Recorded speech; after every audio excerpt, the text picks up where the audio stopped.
आपण पाहणार आहोत मसाले भात. हे साहित्य मी घेतला इथं. दावत राईस धुवून स्वच्छ घ्यायचा, 15 मिनटं भिजत घालायचा, मग कुकर ठेवायचा.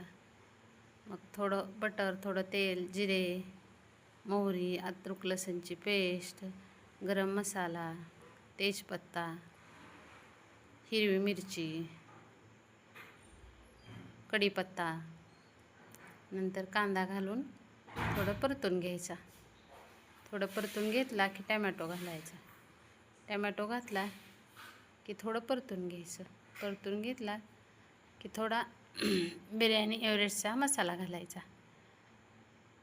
नंतर तांदूळ घालायचा नितळून, वरून कोथिंबीर टाकायची आणि थोडा परतून घ्यायचा.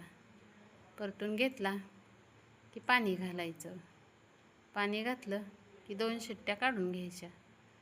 ही झाला आपला मसाले भात. चमचमीत मसाले भात. तुम्ही पण एकदा नक्की ट्राय करून बघा. कसा झाला आहे मस्त.